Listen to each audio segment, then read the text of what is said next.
परिच्छेद 20। अपने मित्र के बारे में सोचते रहने के कारण यक्ष सेनापति सातागिरी बुद्ध का धर्म नहीं समझा। सातागिरी और हेमवत यक्ष सेनापति धर्मचक्र प्रवर्तन सूत्र के अंत में महापृथ्वी कंपित होकर प्रतिहार किया। उस प्रतिहार को सबसे पहले सातागिर यक्ष सेनापति ने महसूस किया। पृथ्वी कंपित होने का कारण क्या है, जानने के लिए सातागिरी अपने परिषद के साथ बुद्ध के पास आकर धर्मचक्र प्रवर्तन सूत्र को सुना, लेकिन सातागिरी सोवान जैसे कोई गुण प्राप्त नहीं कर सका, क्योंकि उसका कारण यह है कि अपना प्रिय मित्र हेमवत साथ नहीं आने से उसके बारे में ही सोचते रह गए। इसलिए सातागिरी अपने चित्त को एकाग्र नहीं कर पाया। चित्त एकाग्र नहीं होने के कारण सातागिरी को धर्मचक्र प्रवर्तन सूत्र कुछ भी समझ में नहीं आया। सातागिरी अपने मित्र को ले जाने के लिए आकाशचारी हाथिया, अश्ववान और गरुड़यान आदि के साथ अपने परिषद को लेकर हिमालय की ओर चल दिए। बुद्ध का प्रतिसंधि, उत्पत्ति, अभिनिष्क्रमण, संबोधि प्राप्ति, परिनिर्वाण जैसे महापुण्य घटनाओं के समय उत्पन्न होने वाला पूर्व निमित्त बहुत समय तक नहीं रहता है, लेकिन धर्मचक्र प्रवर्तन सूत्र के समय उत्पन्न होने वाला पूर्व निमित्त विशेष रूप से अधिक समय तक रहता है। हिमवत हिमालय पर्वत में अकाल पुष्प खिलते हुए हेमवत यक्ष ने देखा। हेमवत प्रसन्न होकर सोचा, अपने मित्र के साथ इन पुष्पों का श्री आस्वाद लेंगे। सातागिरी यक्ष को बुलाने के लिए मध्य देशाभिमुख से निकल पड़े। इस प्रकार दोनों ओर से दोनों मित्रों का आते समय सामना राजगीर नगर के पास हुआ। मुलाकात के बाद दोनों ने मिलने आने का कारण पूछा। हेमवत यक्ष ने कहा, अकाल पुष्पों से हिमालय प्रदेश पुष्पित हो रहा है, इसलिए उसके रस को दोनों मिलकर आस्वादन करेंगे। सातागिरी ने पूछा, इस अकाल में इतना सुंदर पुष्प खिलने का कारण क्या है? हेमवत ने कहा, हमें मालूम नहीं है। इस पर सातागिरी ने कहा, मित्र, यह प्रातिहार्य हिमवत का नहीं है, बल्कि यह संपूर्ण लोक धातु में ही हो रहा है, क्योंकि सम्मा संबुद्ध इस धरती पर उत्पन्न हुए हैं। आज धर्मचक्र प्रवर्तन सूत्र के कारण इस तरह का महाप्रतिहार देखने को मिला है। तत्पश्चात हेमवत यक्ष ने कहा, आज पूर्णिमा का दिन है। पूर्ण चंद्र के सौम्य रश्मि से संपूर्ण रात्रि एकालोक है, इसलिए चतुसत्य अवबोध किए हुए, सभी क्लेशों को नष्ट किए हुए, श्रेष्ठ गुणों से युक्त सम्यक संबुद्ध को देखने के लिए प्रस्थान कीजिए। उसके बाद निम्न प्रकार से दोनों के बीच प्रश्न उत्तर का संवाद शुरू हो गया। हेमवत यक्ष, क्या तुम्हारे बुद्ध ने चित्त को सही ढंग से स्थापित किया है? क्या तुम्हारे बुद्ध का सभी प्राणियों के लिए समान चित्त है कि नहीं? अनिष्ट आरंभन में राग, द्वेष, मोह आदि चित्त संकल्प तुम्हारे गुरु बुद्ध ने नष्ट किया है कि नहीं? सातागिरी यक्ष, हमारे आचार्य का लाभ हानि आदि एवं अचल चित्त से बराबर है। आरंभन विषय संकल्प हमारे आचार्य ने नष्ट किया हुआ है। हेमवत, क्या तुम्हारा गुरु दूसरों की संपत्ति चोरी नहीं करता है? प्राणघात भी नहीं करता? क्या अब्रह्मचर्य से युक्त है? ध्यान आदि सत्य क्रिया छोड़ता तो नहीं है? सातागिरी, हमारे गुरु बुद्ध दूसरों की संपत्ति लेने का इच्छुक नहीं है, प्राणघात से पूर्णतः मुक्त है, व्यभिचार से पूर्ण रूप से मुक्त है, हर वक्त ध्यान में रहता है, कभी भी ध्यान नहीं छोड़ता है। हेमवत, क्या तुम्हारा बुद्ध झूठ तो नहीं बोलता है, कठोर शब्द तो नहीं बोलता है, चुगली तो नहीं करता है, अनावश्यक बातें तो नहीं करता है? सातागिरी, हमारे गुरु बुद्ध झूठ नहीं बोलते, कठोर शब्द नहीं बोलते, चुगली नहीं करते हैं और अनावश्यक बात भी नहीं करते हैं। अपने बुद्ध ज्ञान से जो प्राणियों के हित के लिए क्या आवश्यक है वही बात करते हैं। हेमवत, क्या तुम्हारे गुरु बुद्ध काम संपत्ति में अधिक लीन है कि नहीं?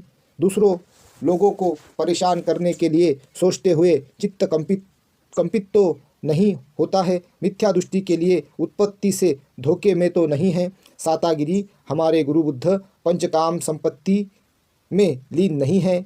बुद्ध का चरित्र दूसरे लोगों के दोषारोपण करने में नहीं लगता है। बुद्ध ने मोहपूर्ण रूप से छोड़ दिया है। हेमवत, क्या बुद्ध अष्टविद्या से युक्त है कि नहीं? पूर्ण रूप से परिशुद्ध चरण धर्म पालन करता है कि नहीं? मोह आदि सभी क्लेश नष्ट किया है कि नहीं? उनका कोई पूर्व जन्म होता है कि नहीं होता है? सातागिरी हमारे गुरु बुद्ध अष्टविद्या से परिपूर्ण है, परिशुद्ध चरण धर्म से युक्त है, उनका फिर से पुनर्जन्म नहीं होगा।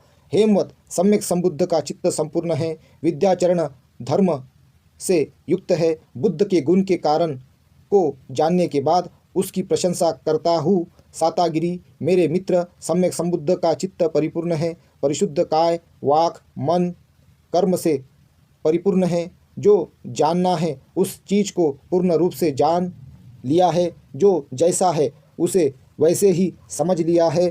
बुद्ध का चित्त परिपूर्ण है, काय वचन मन से सुचरित संपन्न है, शंका रहित है, विद्याचरण गुणों से परिपूर्ण है। विद्याचरण से परिपूर्ण बुद्ध को हमने देखा है। बुद्ध के बारे में सातागिरी से पूर्ण जानकारी होने के बाद हेमवत यक्ष निम्न प्रकार से बातें की है। इतना धर्म बुद्ध के बारे में चर्चा करने के बाद हेमवत सोवान हो गया।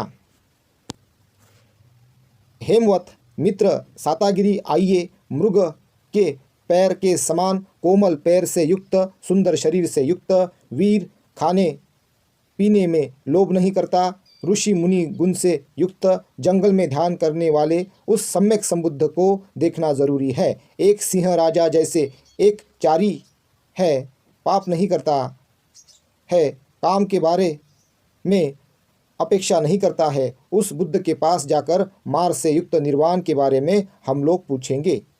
प्रथम सोवान उपासिका, उस समय राजगीर में आषाढ़ी पूर्णिमा नक्षत्र का उत्सव चल रहा था। नगरवासी पूरे शहर को सुंदर ढंग से सजाकर नक्षत्र उत्सव का आनंद ले रहे थे। काली के नाम से प्रसिद्ध होने वाली एक स्त्री उत्सव देखने के बाद अपने घर की खिड़की खोलकर अपनी थकावट दूर कर रही थी। खिड़की पूरी खुली थी, हवा भी चल रहा था। सातागिरी और हेमवत के बीच वार्ता होने की पूरी बात उसने ध्यानपूर्वक सुनी। एकाग्र चित्त से सुनकर बुद्ध के प्रति प्रीति उत्पन्न होने के कारण काली को सोवान प्राप्त हो गया। बुद्ध के गुण को सुनने से प्रभावित होकर सोवान होने वाली उपासिका राजगीर की स्त्री काली थी। दूसरा धर्मदेशना, दोनों यक्ष सेनापति मध्य रात्रि को अपने पूरे परिषद के साथ ऋषिपतन मृगदाय आकर जो बुद्ध धर्म चक्र मुद्रा में थे उनसे मुलाकात किए। हेमवत यक्ष सेनापति बुद्ध के पास जाकर अनेक कई प्रकार से प्रश्न पूछा है। जिस प्रकार सत्य अंग से निश्चित होकर देशना करने वाले आर्य सत्य विषय ज्ञान चतुर आर्य सत्य मार्ग से परिपूर्ण सभी क्लेशों का ध्यान करके मोह निद्रा प्रबुद्ध वैर पूर्ण रूप से समाप्त किए हुए गौतम से मैं पूछ रहा हूँ, क्या उत्पन्न होने से लोक उत्पन्न होता है? किस कारण से सत्व तृष्णा दुष्टि एकत्रित होते हैं? किन कारणों से लोक का शब्द व्यवहार होता है? किस कारण से लोक प्रताड़ित होता है? बुद्ध ने उत्तर देते हुए कहा, आध्यात्मिक एवं बाह्य षडायतन उत्पन्न होने से लोक उत्पन्न होता है।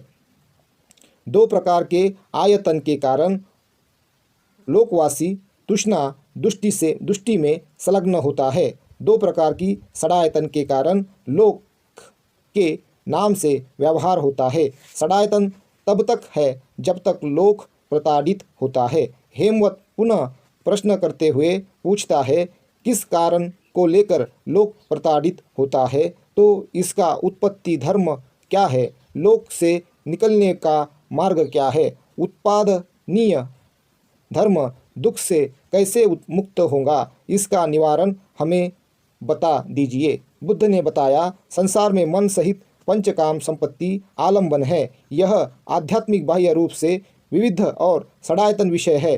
तृष्णा को सभी प्रकार से दूर करने से सत्व से मुक्त होता है। संसार में निकलने का उपाय यही है।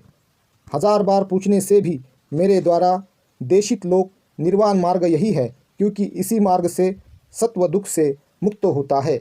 इसी देशना के अवसान से सातागिरी व हेमवत दोनों यक्ष सेनापति के साथ 1000 के आसपास यक्ष समूह भी सोवान हो गए। इसके बाद भी हेमवत यक्ष सेनापति इससे संतुष्ट न होकर आगे शेख भूमि के बारे में विचार किया और सम्यक संबुद्ध से पूछा, कौन सा व्यक्ति 4 ओघ को पार करता है? संसार सागर से कौन पार पाता है?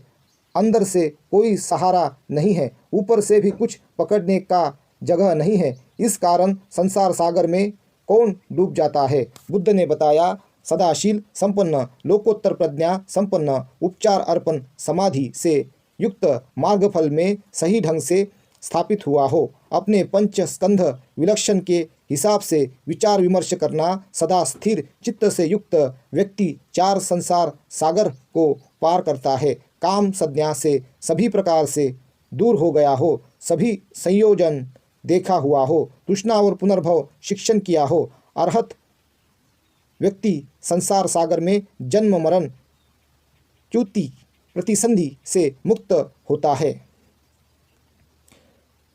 बुद्ध की बात सुनने के बाद हेमवत यक्ष सेनापति अपने मित्र सातागिरी यक्ष सेनापति और परिषद की तरफ देखकर खुश होकर कहा, गंभीर प्रज्ञा से युक्त, सभी प्रश्नों का अर्थ जानने वाला, राग आदि पलिबोध नष्ट किया हुआ वस्तु, क्लेश दोनों में 3 भव बंधन से मुक्त, स्कंध आदि प्रभेद सभी आरंभन चंद राग इत्यादि से मुक्त यह महाशील महर्षि की ओर देखो, सभी प्रकार से परिपूर्ण, अलामक, निपुणार्थदर्शी हो, प्रज्ञादायक हो, कामालय काम वासना आदि को छोड़ दिया है, सब कुछ जानने वाला, शोभन से युक्त, पारमिता प्रज्ञा से युक्त, आर्य अष्टांगिक मार्ग के माध्यम से फल समापत्ति ज्ञान से युक्त इस महर्षि के तरफ देखो।